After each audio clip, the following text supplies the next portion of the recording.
Hi everyone, it's Eleni here from Yogahari Healing. Welcome. Today I thought I would take you through a couple of chants that I teach to open up my yoga classes and to close my yoga classes, and I also use these chants in my own personal practice when I sit for meditation. And they're also chants that I teach to students through Yogahari yoga teacher training. And I think they're really beautiful, beautiful opening practices to really ground us in the beautiful, heartfelt teachings of yoga, and to also bring a sense of deep respect and devotion to our teachers, and to our own liberation. So the first chant that I would like to take you through is the teacher-student prayer, and it's a very old prayer that's found in the Taittiriya Upanishad, and I will take you through it, and hopefully you might want to include this in your practice at some stage.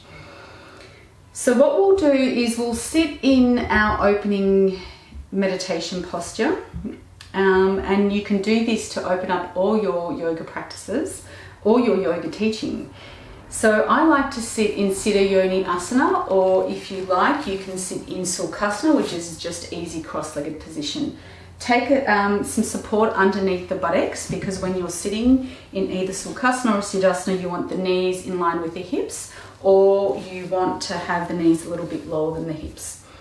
And I'm doing a variation of Siddha Yoni Asana because I can't get both my feet between my calves and my shins. And so sit in whichever posture feels right for you and is more accessible for you. You want to be able to sit in a relatively comfortable posture where your spine is long, your torso is in an upright position, and you're not hard or rigid. So once you've done that, just take a moment to settle into your seat. You can place your hands in any mudra that you like, either on your thighs, or perhaps you might like them in your lap. I like to have my hands in my lap with the tips of my thumbs touching. And then very gently take a moment to shut down the eyes. And then take a moment to really allow the momentum and energy of what you were doing previous to coming into your practice to settle.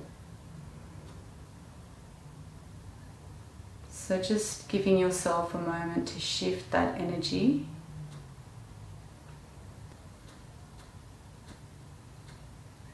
And as you come into your seat, let's take a moment to ground and center. So feeling how the buttocks meets the seat. Making sure you're not leaning your weight too far forward or too far back. And you're not leaning too far into the right buttock or the left buttock either. So there's a sense of balance between those 4 points. You can really feel how the buttocks meets the seat, and feel how the seat meets the buttocks as well. And just feeling into that sense of reciprocity between those 2 points. There's a yielding and a support that happens. Then just gently bring your awareness to your spine and torso. Gently draw the lower belly slightly back. Lift up through the rib cage. Lift up through the chest. And then begin to broaden the collarbones from the center notch of the throat, taking the shoulders back, taking the tip of the elbows back, so that the chest feels open and broad, the spine is long. And then bringing your awareness to the front of the throat, so that the head sits nicely on top of the spine. So with awareness now at the top part of the throat, gently draw that part back slightly. And notice how this lengthens the back of the neck and lifts the crown of the head towards the ceiling. Then bring a moment to notice the vertebrae of the spine. Just feeling how each vertebrae is stacked one on top of the other.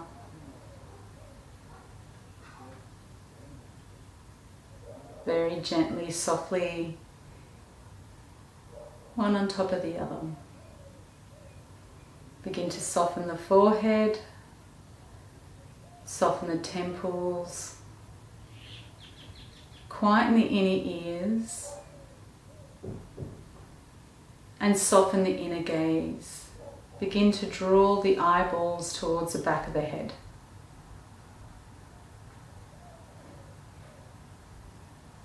Now take a moment to breathe. Notice the breath. And gently begin to create a steady smoothness to the breath. A steady in-breath and a smooth out-breath.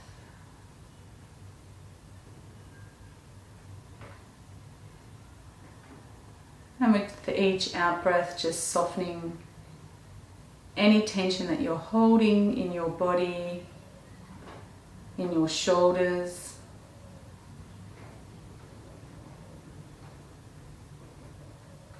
Keeping the breath moving.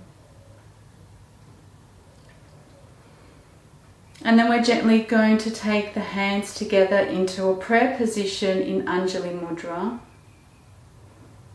And as we take the hands up, there's a couple of variations of Anjali Mudra. So in this variation, the palms are gently pressing together, the elbows are lifting away from the body, and the fingertips and thumbs are pointing in towards the heart as an offering. An offering to the commitment and effort to know the truth of your own beingness. And this mudra, this gesture, symbolizes and tries to shift our mind frame so that we're shifting towards a sense of devotion and quest for really knowing the truth of who we are. Then we begin our practice with 3 Oms, and as we chant the 3 Oms, we rest in the recognition that this sound vibration is an expression of our own beingness, of source, of all creation. And through the chanting of the 3 Oms, we're recalibrating back to source. And then we begin the practice of the teacher-student prayer, and we chant it together. So I'll break it down.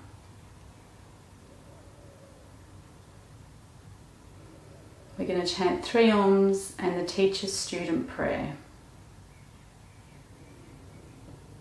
So prepare yourself with an in-breath, release and soften with an out-breath, and then take another breath in.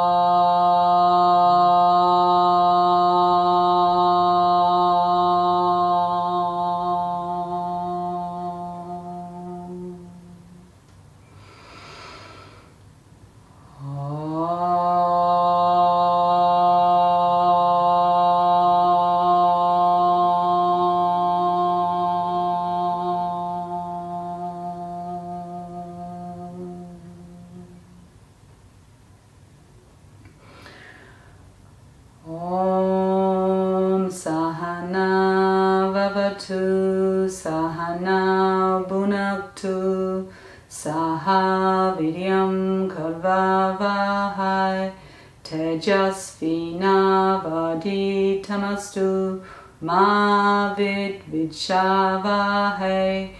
Om Shanti Shanti Shanti.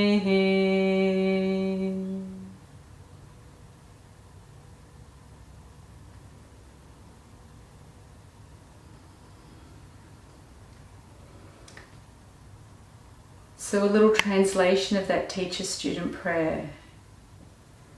May Shiva protect us both, teacher and student. May we both enjoy this learning together, and may the teacher have patience with my limitations. May we together have great courage and strength. May our study be brilliant and shed light on others. May we never be hostile to each other.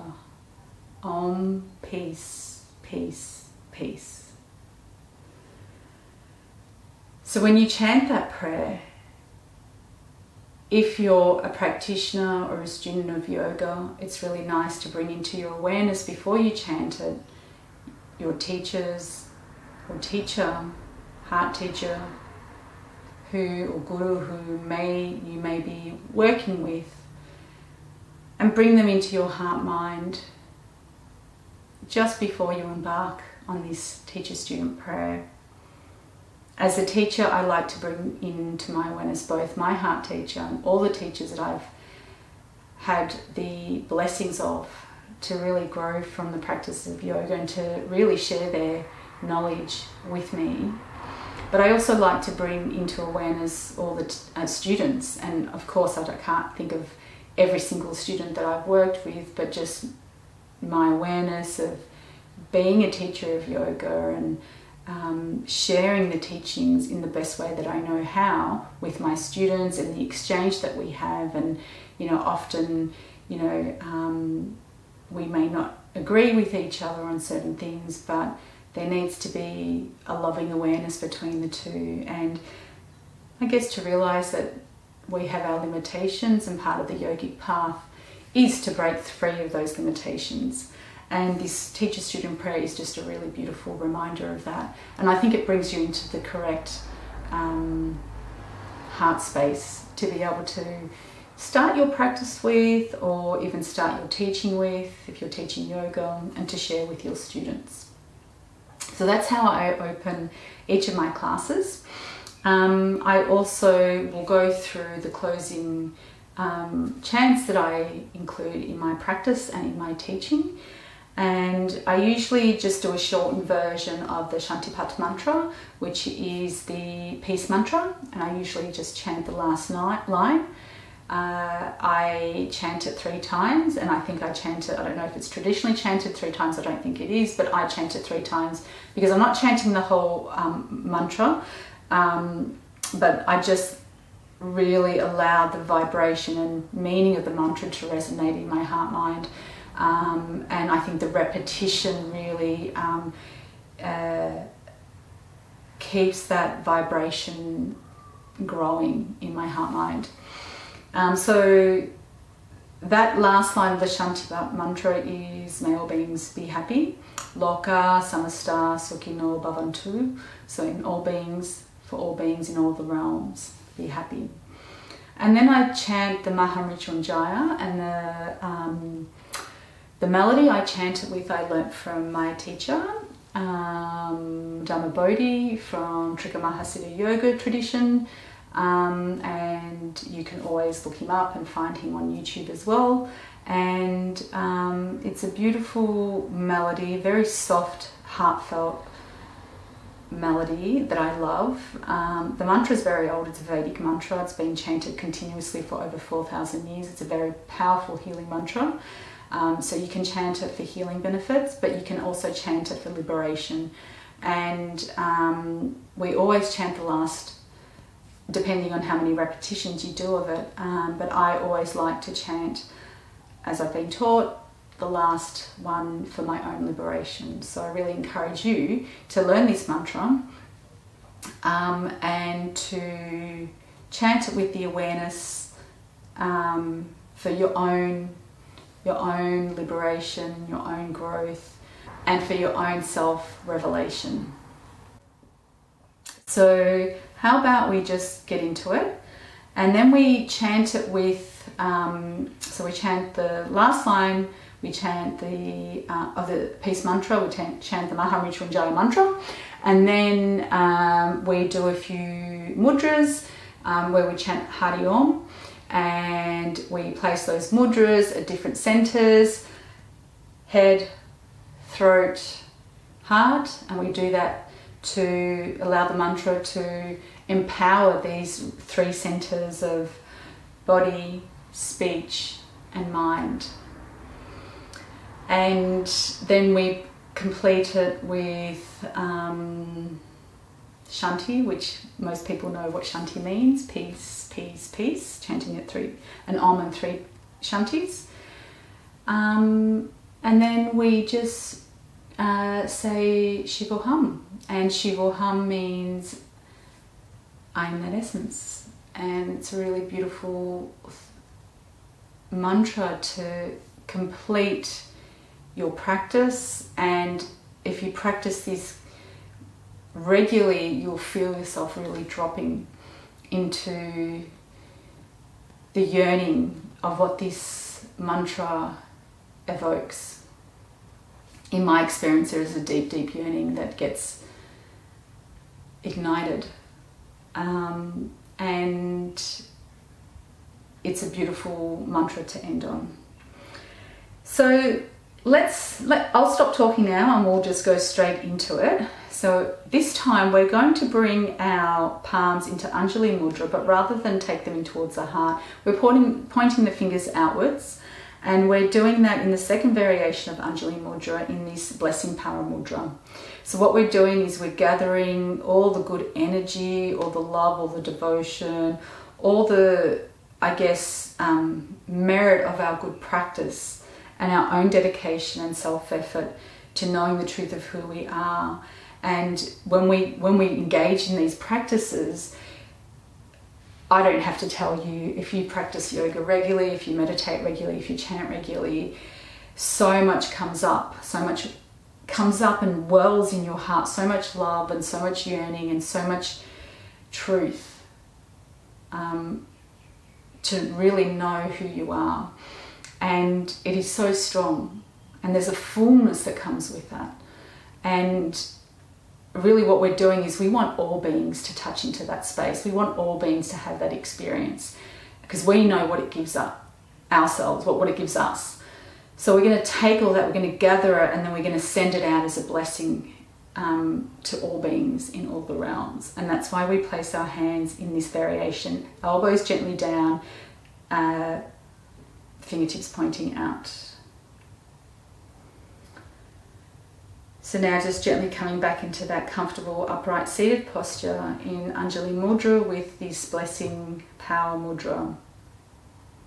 Take a few moments to settle into the breath. We'll begin with the last line of the Shantipata Mantra, chanting it 3 times, and then Om Shanti Shanti Shanti.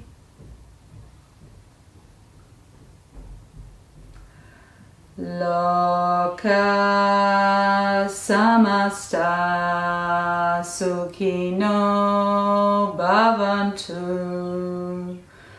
Loka samasta sukhino bhavantu. Loka samasta sukhino bhavantu. Om Shanti Shanti Shanti.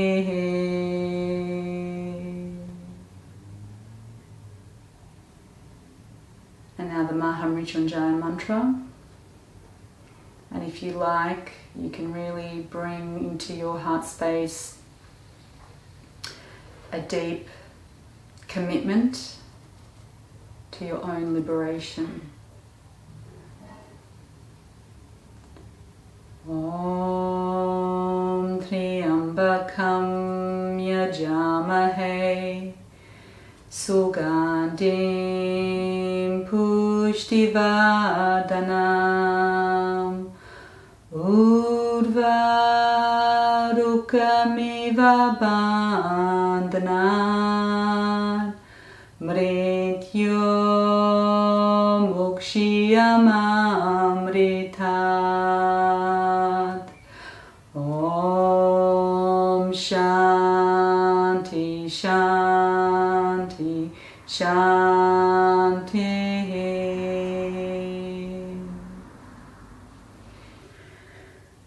Hari Om.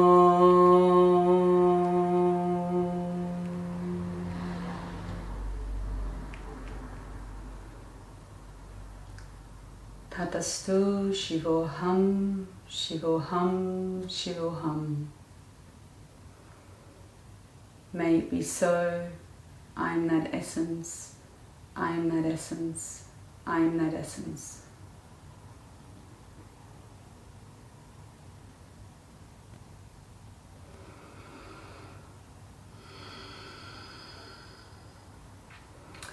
Really hope that you've enjoyed that and you feel inspired to learn these mantras and include them in your practice, in your daily practice and in your daily teaching.